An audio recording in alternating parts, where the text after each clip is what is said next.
नमस्कार, मैं हूं गौरव पाल। आप देख रहे हैं राजपथ। 2024 के चुनाव के लिए जो इंडिया गठबंधन बना था, अभी वह पूरी तरीके से बन ही नहीं पाया कि उसमें अब दरार पड़ने लगी है।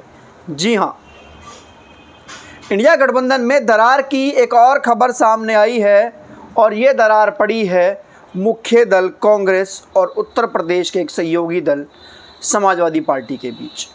अभी हाल ही में विपक्षी दलों की मीटिंग मुंबई में हुई थी। इंडिया गठबंधन की तमाम दल वहां पर पहुंचे थे। सब लोगों ने एक साथ मिलकर भाजपा को हराने की कसम खाई थी 2024 के चुनाव में। लेकिन अभी 24 का चुनाव आया ही नहीं कि कांग्रेस और सपा में दरार पड़ गई है। कांग्रेस और सपा में मतभेद पैदा हो गए हैं। कांग्रेस और सपा के नेता एक दूसरे को नसीहत दे रहे हैं। जी हाँ, मामला है उत्तर प्रदेश का, जहां पर उत्तर प्रदेश कांग्रेस के प्रदेश अध्यक्ष अजय राय ने हमारे बिना सपा कुछ नहीं है, हम सपा का समर्थन करते हैं लेकिन सपा हमारा समर्थन नहीं करती। जी हाँ, ये पूरा मामला आया घोसी उपचुनाव में सपा को मिली जीत के बाद। घोसी उपचुनाव में सपा को जीत मिली, जिसके बाद से अखिलेश यादव और शिवपाल यादव का जो कॉन्फिडेंस था वो सातवें आसमान पर था। अखिलेश यादव और शिवपाल यादव अपनी पार्टी की तारीफ करते नहीं थम रहे थे। तो ऐसे में उत्तर प्रदेश के नए नए बने प्रदेश अध्यक्ष अजय राय ने समाजवादी पार्टी को नसीहत दे डाली। अजय राय ने कहा कि घोसी उपचुनाव से भ्रम में ना रहे सपा। जी हाँ, ये बात कही है अजय राय ने, जो कि यूपी कांग्रेस चीफ है, और उन्हें साफ कह दिया है कि घोसी उपचुनाव की जीत से सपा भ्रम में ना रहे। तो ये बड़ी खबर सामने आई है इंडिया गठबंधन में रार पड़ने की। अभी 24 का चुनाव आया ही नहीं, ना ही सीटें बटी, ना ही चुनाव का अनाउंसमेंट हुआ, ना ही प्रचार शुरू हुआ। अभी तो सिर्फ तैयारी चल रही है और अभी से इंडिया गठबंधन में राड़ पड़ चुकी है, दरार आ चुकी है। अजय राय ने अपने बयान में कहा कि सपा किसी भ्रम में ना रहे। अजय राय ने कहा है कि सपा किसी भ्रम में ना रहे। आपको बता दें कि घोसी उपचुनाव में कांग्रेस ने समाजवादी पार्टी को घोसी सीट पर अपना समर्थन दे दिया था, और जिसका बड़ा लाभ ये हुआ था कि समाजवादी पार्टी को वहां जीत मिली थी। अजय राय एक भूमिहार नेता हैं और अजय राय के समर्थन देने की वजह से, कांग्रेस का समर्थन देने की वजह से तमाम जो भूमिहार वोट है वो वहाँ पर सपा को मिल गया। तो इसी बात पर जब सपा के राष्ट्रीय अध्यक्ष अखिलेश यादव और शिवपाल यादव फूले नहीं समा रहे थे, तो उनके गठबंधन के साथ ही अजय राय ने कहा कि घोसी उपचुनाव की जीत से भ्रम में ना रहे सपा। अजय राय आगे कहते हैं कि हम लोगों ने तो समाजवादी पार्टी का समर्थन किया और घोसी उपचुनाव में उसको समर्थन दिया और जिससे वो जीत गई। लेकिन इस उपचुनाव के साथ साथ, घोसी उपचुनाव के साथ साथ एक उपचुनाव बागेश्वर उत्तराखंड में भी हुआ। वहां पर सपा ने अपना समर्थन कांग्रेस को नहीं दिया। ये देखिए, मतलब सबसे बड़ी खबर ये है कि इंडिया गठबंधन में समाजवादी पार्टी और कांग्रेस है जो भाजपा को हराने के लिए एकजुट हुए हैं, और घोसी उपचुनाव में समाजवादी पार्टी को कांग्रेस ने समर्थन दे दिया, जिससे समाजवादी का कैंडिडेट जीत गया। लेकिन जो घोसी उपचुनाव, जो बागेश्वर उपचुनाव उत्तराखंड में हुआ है, वहां पर कांग्रेस को समर्थन नहीं दिया समाजवादी पार्टी ने वहां से अपना अलग कैंडिडेट लड़ाया और भाजपा वहां पर जीत गई। तो अजय राय ने ये हमला किया है सपा पर और कहा है कि समाजवादी पार्टी को हमने समर्थन दिया और इस जीत से वो भ्रम में ना रहे।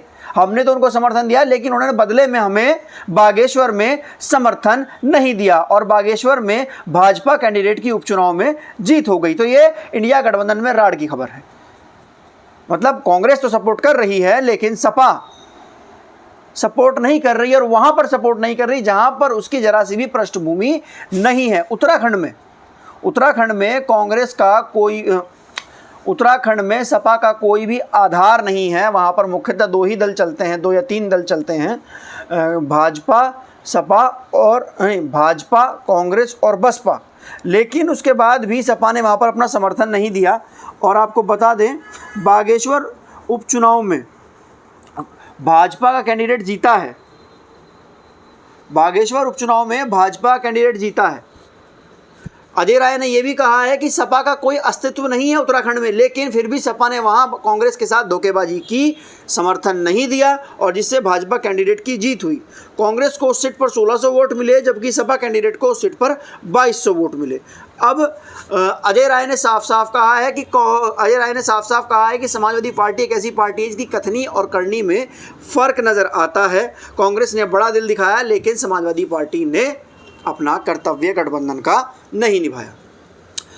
अब ये तो थी खबर, लेकिन कई और ऐसे मामले सामने आए हैं जिसमें समाजवादी पार्टी और कांग्रेस के बीच राड़ दिखाई दे रही है। एक खबर बहुत पहले भी आई थी कि जो उत्तर प्रदेश कांग्रेस के लोग हैं वो नहीं चाहते कि समाजवादी पार्टी के साथ गठबंधन किया जाए, क्योंकि समाजवादी पार्टी के साथ आने से चुनाव का सांप्रदायिक होने का खतरा लगा रहता है और कांग्रेस नहीं चाहती कि चुनाव सांप्रदायिक हो और भाजपा को उसका लाभ मिले, क्योंकि चुनाव जब सांप्रदायिक होता है तब उसका लाभ भाजपा को मिलता है।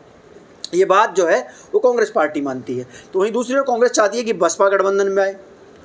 तो देखिए ये इंडिया गठबंधन में राड़ पड़ गई है और अखिलेश यादव जिनको घोसी उपचुनाव में सपोर्ट किया कांग्रेस ने और जिससे वहाँ पर सुधाकर सिंह जीते, और जब बात आई बागेश्वर में कांग्रेस के कैंडिडेट को सपोर्ट करने की तो अखिलेश यादव ने सपोर्ट नहीं किया। इस बात का गुस्सा अजय राय ने जताया है, इस बात की नाराज़गी अजय राय ने जताई है और कहा है कि सपा जो है वो भ्रम में ना रहे। तो देखिए किस प्रकार का गठबंधन है ये। तो 24 का चुनाव आने से पहले इसमें फूट पड़ गई। 24 का चुनाव आने से पहले ये लोग आपस में लड़ रहे हैं, तो 24 चुनाव में क्या करेंगे? लोकसभा चुनाव में कैसे एकजुट होकर सब लोग भाजपा के खिलाफ लड़ेंगे? तो ये अपने आप में देखने वाली बात है। और ऐसा ये एक मामला नहीं, इससे पहले अरविंद केजरीवाल गठबंधन में शामिल हैं लेकिन राजस्थान में जाकर कांग्रेस के खिलाफ वोट मांग रहे हैं। तो तमाम चीज़ें हैं। तो क्या ये गठबंधन 2024 तक चलेगा या उससे पहले ही टूट फूट कर बिखर जाएगा? ये अपने आप में एक बड़ा सवाल है और अब देखना है, समय बताएगा कि गठबंधन चलता है या उससे पहले इन्हीं राड़ की वजह से सीटों के असल खेल सीटों के बंटवारे में होना है। अगर इतने बड़े दल में, इतने बड़े गठबंधन में दल सहमत नहीं हुए तो ये गठबंधन पहले ही टूट जाएगा और फिर लोग कैसे भाजपा को हराएंगे। आपको हमारा विश्लेषण कैसा लगा कमेंट कर जरूर बताइएगा। तब तक के लिए चलते हैं, मिलते हैं अगली वीडियो में। देखते रहिए राजपथ। धन्यवाद। जय हिंद, जय भारत, नमस्कार।